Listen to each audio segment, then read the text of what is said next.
ولكم فيها ما تشتهي أنفسكم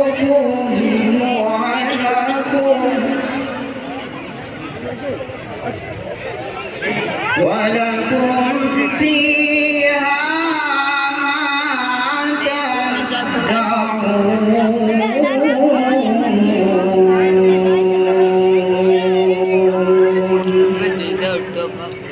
نزلا من غفور رحيم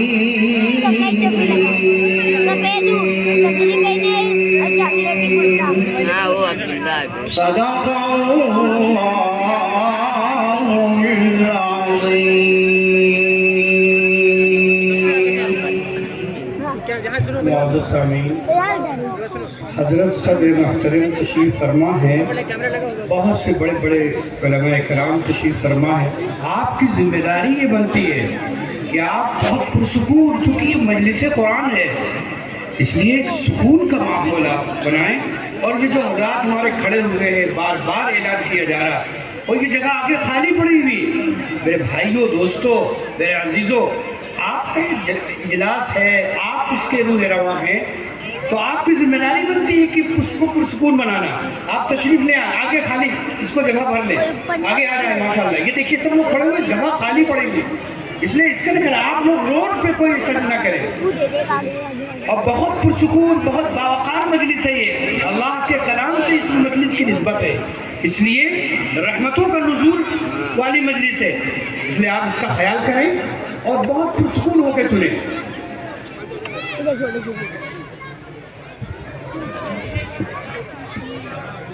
محترم حضرات، تلاوت کلام اللہ کے بعد بارگاہ رسالت میں نذران عقیدت کو پیش کرنے کے لیے میں جامعہ نور العلوم کے استاد محترم جناب قاری سید ندیب احمد صاحب کو آواز دیتا ہوں کہ وہ آئے اور نعت پاک کا نذرانہ پیش کریں۔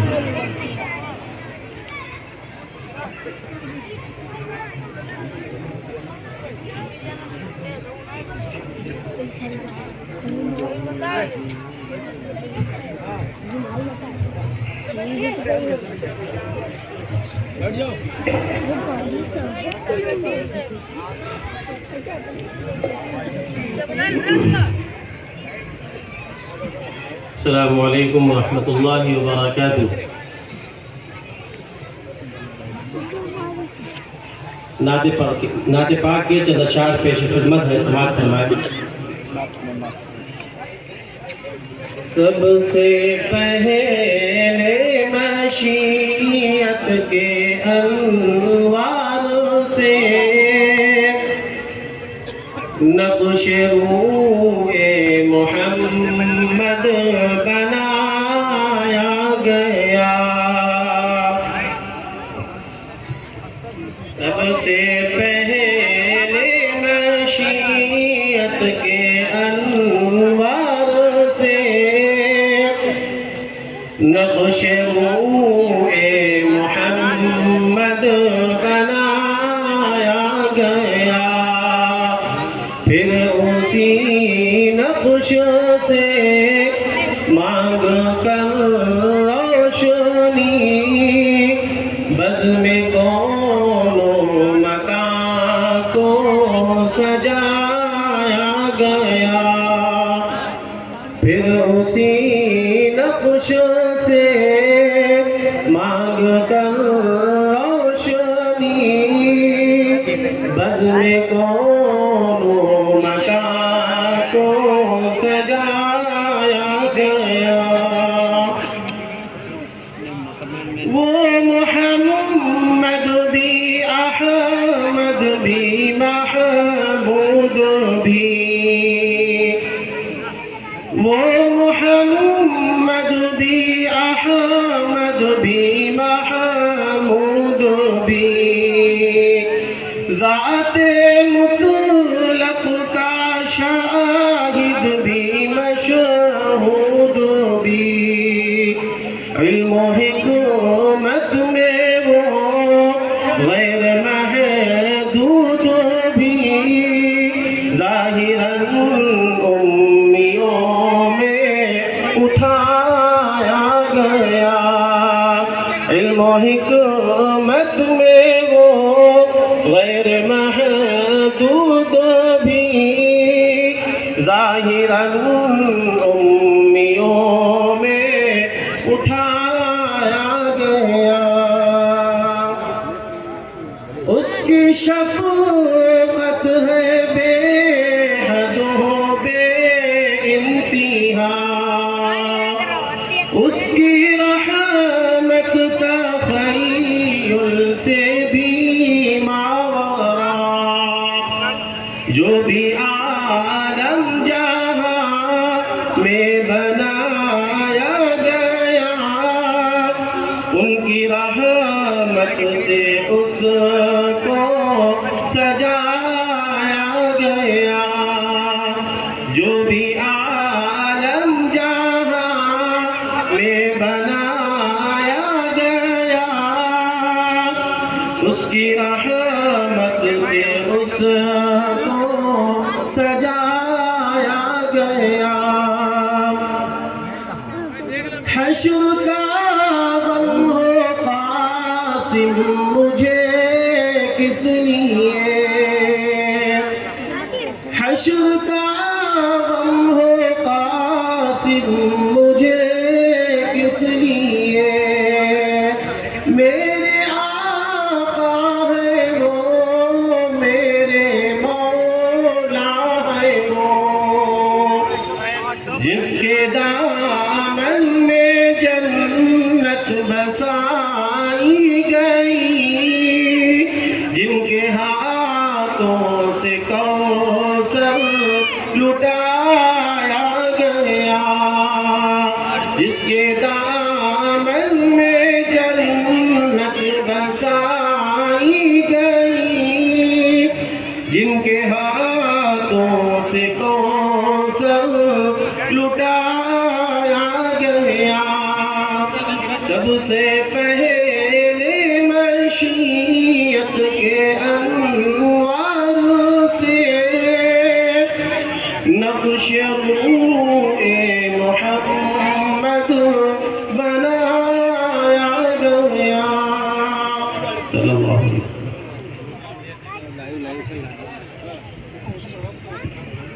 محترم حضرات، سب سے پہلے مشیت کے انوار سے نقش روح محمد بنایا گیا یہ کلام دنیا کی مشہور اور معروف درسگاہ جسے دنیا ازہر الہند یعنی دارالعلوم دیوبند کے نام سے جانتی ہے اس کے جو بانی ہیں حضرت مولانا قاسم نانوتوی رحمۃ اللہ علیہ یہ کلام اس شخصیت کا کلام ہے اور اس طریقے سے محبت کے جذبات کے ساتھ میں نبی کی عقیدت اور محبت سے سرشار ہو کر یہ کلام نظم کیا ہے جس کی کوئی مثال نہیں یہ کلام اپنی طرف ایک معنویت رکھتا ہے نعت گوئی یا نعت کا کہنا یہ الفاظ کی بندش کا کام نہیں ہے بلکہ نعت کہنا بڑے مشکل ڈگر ہے اپنے آپ کو بچا بچا کر نعت کے میدان میں قدم رکھنا پڑتا ہے بہرحال نعت پاک کے ذریعے نذران عقیدت بارگاہ رسالت میں پیش کیا جا چکا ہمارے ڈائس پر جیسا کہ ہم نے کہا تھا ابھی چند لمحات میں ہمارا ڈائس انشاءاللہ علماء کرام سے کھچا کھچ بھر جائے گا ہمارے ڈائس پر ہمارے بارابنکی ضلع کی مشہور شخصیات اور جمعیت علماء سے تعلق رکھنے والے